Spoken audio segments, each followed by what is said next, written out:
प्रदेश के कांग्रेस नेताओं की माकन ने टटोली नब्ज। 2 दिन से ले रहे हैं फीडबैक, कुछ नेता रहे दूर। राजस्थान में महामारी कानून 2020 लागू, नियमों को तोड़ा तो देना होगा भारी जुर्माना, कर्मचारियों को मिलेगी राहत। इंडियन एयरफोर्स में शामिल हुए राफेल, पड़ोसी मुल्क में बनी टेंशन, समारोह में शामिल हुए रक्षा मंत्री। कंगना के ऑफिस में तोड़फोड़ के बाद समर्थकों में गुस्सा, शिवसेना के खिलाफ जमकर हुई नारेबाजी। कंगना ने आज किया ऑफिस का दौरा। और रिया चक्रवर्ती की जमानत पर कोर्ट ने फैसला रखा सुरक्षित, अब कल का रहेगा इंतजार। शौविक की जमानत पर भी कल होगा फैसला।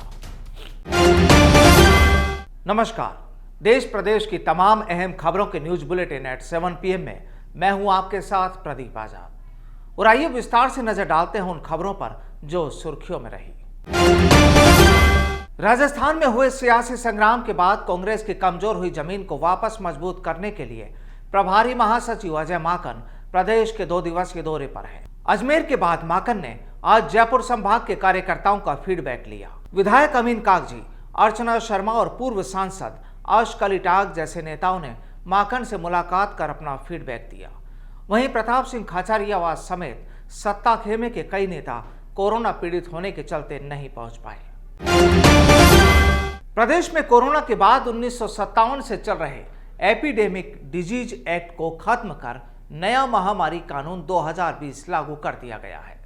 इसके तहत महामारी के दौरान नियमों की पालना नहीं करने वालों पर जुर्माना लगाया जाएगा। धारा 5 में अब कानून तोड़ने पर 10,000 रुपए तक जुर्माना या 2 साल की सजा का प्रावधान किया गया है और नियम को तोड़ना अपराध माना जाएगा। इसमें हेल्थ केयर वर्कर्स पर हमला करने पर 6 महीने से लेकर 7 साल तक की कैद का प्रावधान है। इसे गैर जमानती अपराध भी घोषित किया गया है। अब महामारी से निपटने के लिए सरकार को कई तरह के अधिकार मिल गए हैं। चिकित्सा मंत्री डॉक्टर रघु शर्मा का कहना है कि विधानसभा में राजस्थान एपिडेमिक डिजीज बिल 2020 पारित किया गया है, जिसके तहत संस्थानों को खोलना या बंद करना और सीमाओं को सील करने का अधिकार दिया गया है। राजस्थान के टोंक से इंसानियत को शर्मसार कर देने वाली एक ऐसी घटना सामने आई है जिसे जानकर आपके रोंगटे खड़े हो जाएंगे। प्रदेश के टोंक जिले के देवली में नाबालिग बच्चों की एक पेड़ पर लटकाकर बुरी तरह से पिटाई की गई। टोंक पुलिस के अधिकारियों ने तुरंत मामले पर कार्रवाई करते हुए 6 लोगों को गिरफ्तार कर लिया है। देवली गांव के रैगर मोहल्ले में आयुर्वेदिक अस्पताल, दुकान और एक वैन से टेप चोरी की घटना हुई थी, जिस पर आरोपियों ने दोनों नाबालिग बच्चों को पकड़कर उनके साथ मारपीट की और एक युवक ने वीडियो बनाकर वायरल कर दिया। वहीं चोरी के मामले में जुनाइल जस्टिस एक्ट के तहत भी मामला दर्ज किया गया है। बजरी माफिया इन दिनों पुलिस के लिए सिरदर्द बनते जा रहे हैं। बुधवार की सुबह यूपी सीमा स्थित गांव सरेंधी के पास बजरी माफिया व जगनेर पुलिस में फायरिंग हुई और उस दौरान एक माफिया घायल भी हो गया। पुलिस ने 3 बदमाशों को हिरासत में लिया है। बदमाश खुद का बचाव करने के लिए राजस्थान की सीमा में दाखिल हो गए और रूपवास थाना पुलिस ने जब उन्हें रोका तो माफियाओं ने पुलिस पर फायरिंग कर दी। कंगना रनौत के ऑफिस में बीएमसी द्वारा की गई तोड़फोड़ के बाद कई जगह से उनके समर्थक सपोर्ट के लिए सामने आए हैं। राजधानी जयपुर के वैशाली नगर में राजपूत संगठन रॉयल ग्रुप के सदस्यों ने गुरुवार को आम्रपाली सर्किल पर शिवसेना नेता संजय राउत का पुतला जलाया और साथ ही महाराष्ट्र सरकार के खिलाफ जमकर नारेबाजी भी की। प्रदर्शनकारियों का कहना है कि महाराष्ट्र में शिवसेना ने जो गुंडागर्दी का माहौल बनाया हुआ है वो बिल्कुल नहीं चलेगा। और आइए अब रुक करते हैं देश की दूसरी अहम खबरों पर।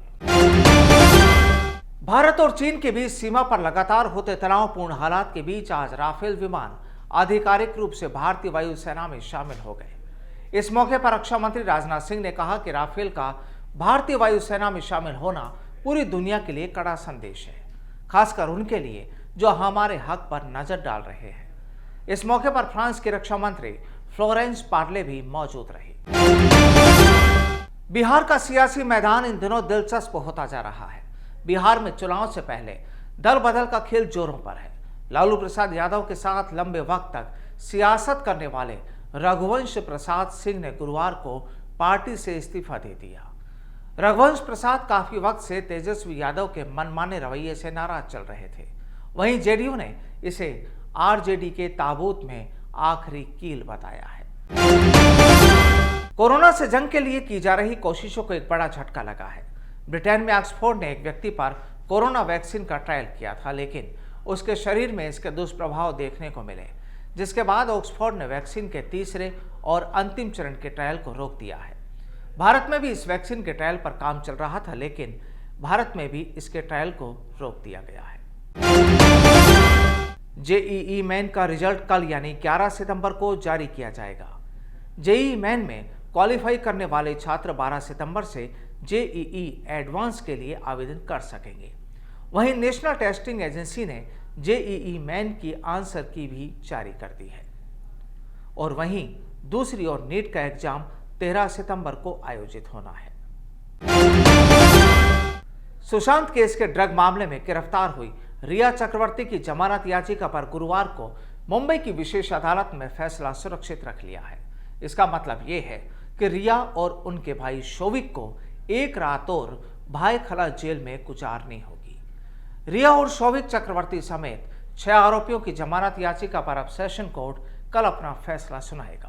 आपको बता दें कि रिया को ड्रग्स केस में मंगलवार को गिरफ्तार किया गया था और इसके बाद कोर्ट ने उन्हें 14 दिन के लिए न्यायिक हिरासत में भेज दिया था। और आज के बुलेटिन में फिलहाल इतना ही।